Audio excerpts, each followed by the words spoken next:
Alright, folks. It's time for an ogre fight. We haven't done this in a while, so bear with me. Let's go through what we're doing today. The battle plan is Challenge of Rule. The armies are two sets of ogres. We can have monsters as our generals, meaning Huskards or Frostlords, but we decided to go with the foot-slogging ogres for the day. The setup. Territories of both armies are shown on the map below. Boop, triangles. Usurper sets up their army first, followed by the Tyrant player. Players must set up their units wholly within their own territory. Done. The red dice is the Tyrant, the white dice is the Usurper. I am taking the role of Usurper today. That's unsuper. You shut your word hole. Let's see. After armies have been set up, but before the first battle round begins, the players roll off. Starting with the player who won the roll-off, each player's general can take a normal move. Hold that thought. Okay, the dogs are making a bunch of noise, but they're still making a bunch of noise. So we're just going to do the roll-off right out here. So one. Matters if you roll a 1. Roll again! I rolled a 2. He rolled a 1. Ha! I won the roll-off. Now let's see what happens. That kills Charlie. Let's see. Starting with the player who won the roll-off, that's me. Each player's general can make a normal move. You can declare that you will run. We'll do that in just a moment. First player, the players whose general is closest to the center of the battlefield decides who will take the first turn. If both players' generals are equally close to the center the players roll off, and the winner decides who will take the first turn. Grudge Match. During the battle, players cannot pick the opponent's general to be the target of any attack or spell unless that attack or spell is made or cast by their own general. In addition, players cannot set up or move an endless spell within 3 inches of an enemy's general. We don't have any endless spells, so that part doesn't really matter. But I brought 2 wizards, and I can only cast spells on his general if I'm going to... with my general. So that part's going to kind of suck. Let's go through the armies real quick. I have a 12-man blob of ogre gluttons right here. I have my general butcher. I have my... I'm going to call him lieutenant butcher. I have 4... iron guts, and I have 4 lead belchers. We make the butcher's band, battalion. Let me get to the page where we have the battalions. Here we go. Butcher's band says well-fed warriors. At the start of your hero phase, you can heal 1 wound allocated to each friendly unit from this battalion who is wholly within 12 inches of the butcher from this battalion. By the way, that's the battalion butcher. His friend is the usurper. Alright, so what that means is ogres inside of 12 inches of him can heal during the hero phase, which includes himself and... Wait, no. He's not the battalion butcher. He's the battalion butcher, because then he gets to heal at the hero phase, which is awesome. The other guy, he's running 8 iron guts right here in the front, 4 iron guts, 2 iron blasters, and the Tyrant. Sorry for the fuzziness. The camera decided to focus on my finger instead of the things I was pointing at. And the Tyrant's gut guard has Wall of Fat. Roll a dice each time you allocate a wound or mortal wound to a friendly Tyrant from this battalion, while it is within 3 inches of a friendly Iron Guts unit from this battalion. On a 4-up, that wound or mortal wound is negated. That unit of Iron Guts then suffers 1 mortal wound. Everything he brought is a part of his battalion.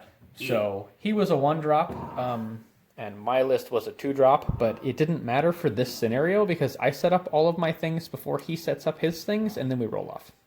We both have a battalion and an extra command point purchased, so we're both going to start the game with 2 command points. And then whenever it becomes our turn, we're going to get an extra command point. And then every turn after that, we're each going to generate 2 command points. So lots of command points are up for grabs for this. But we're going to spend another kind of thing here. They are called discipline points. So there are 4 different things that can happen when we are within 3 inches of an enemy general, which will basically be the whole game for us. I'm trying to get rid of that glare, sorry. Each time an enemy unit is destroyed, players gain 1 dominance point. An enemy unit, okay. So whenever he starts killing off my stuff, he's going to get points. Whenever I start killing off his stuff, I'm going to get points. At the start of each player's hero phase, if their general is within 3 inches of an enemy general, they can choose to spend any number of their dominance points on abilities from the table below. That's the important part. So there's Feast. You can heal 1 wound on a 4-up. Gut Punch. You can punch the other guy for a mortal wound on a 4-up. Grapple. Roll 2d6 if the roll is greater than the enemy general's wounds characteristic minus the number of wounds allocated to them. They are said to be grappled until the end of the turn. Grappled models fight at the end of the combat phase. So that's really helpful. And then Bellow. Roll 2d6 if the roll is greater than the enemy's bravery characteristic. They are said to be shaken until the end of the turn. Subtract 1 from hit rolls for attacks made by that model. Made by models that are shaken, which would be the enemy general.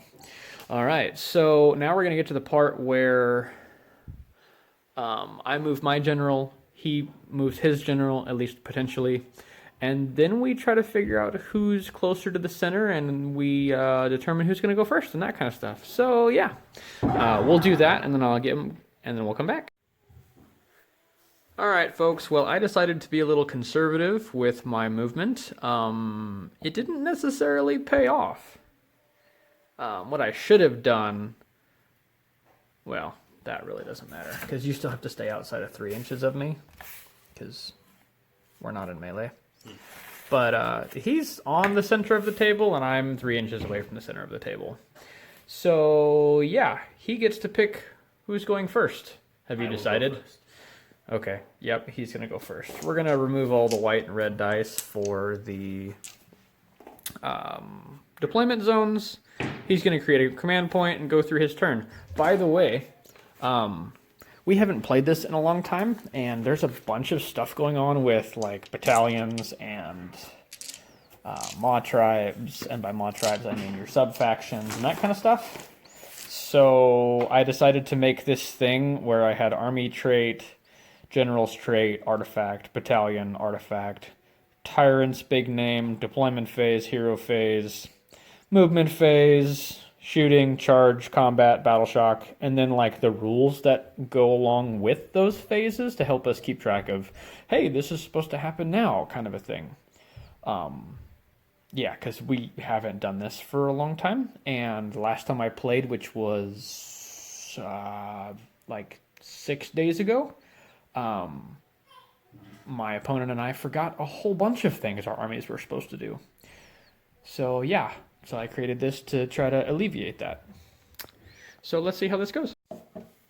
Okay, so at the end of the movement and shooting phases, the Tyrant Gut Guard has advanced. The Tyrant and the Butcher are 3 inches away from each other. The unit of 8 Iron Guts is 5 inches from the unit of 12 Bulls. Thunderous, he used his command point to do Thunderous Salvo and chose to do the, what was it? Grape Shot?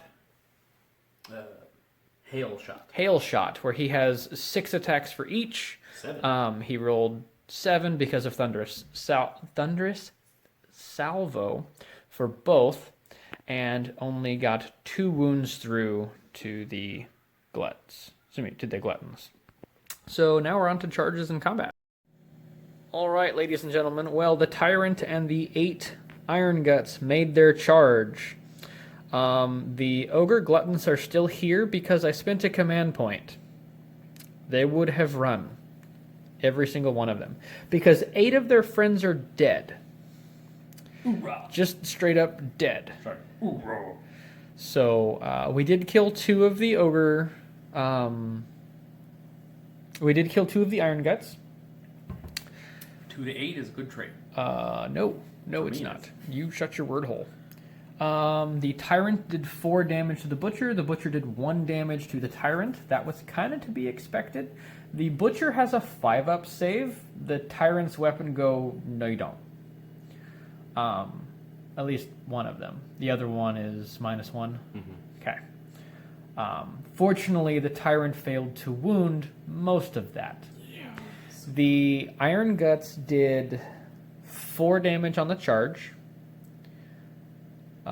They got 4 wounds through on the charge. The Iron Blasters only did 2 damage, so that was 6 damage done to the guts before anybody swung.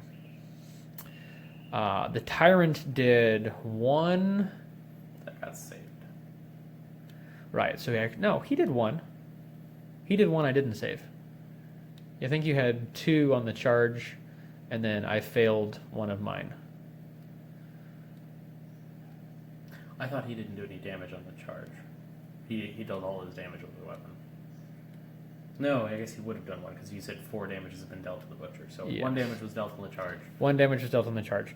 The wound Butcher, got through the Thunder he hit with his weapon more than once, but then the Tyrant saved. But what the Tyrant didn't expect to happen is to get bitten by another Ogre. I don't know how that happened, but it did.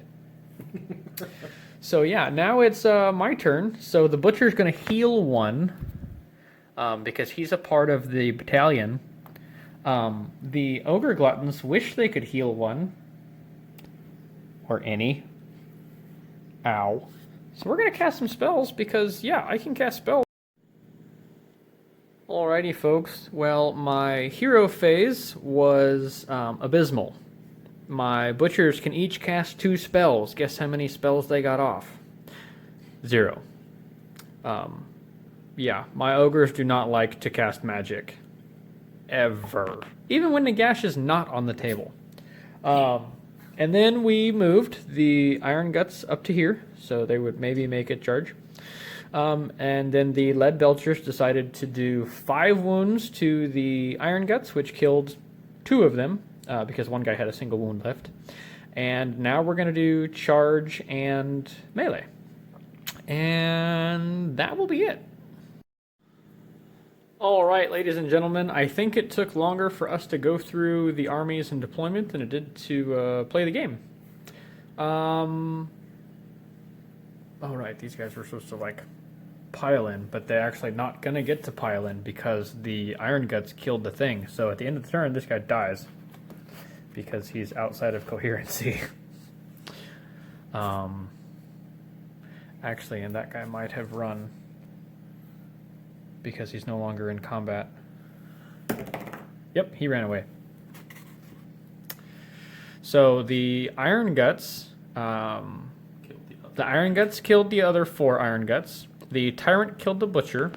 The Lead Belchers didn't move, but they did actually some killing.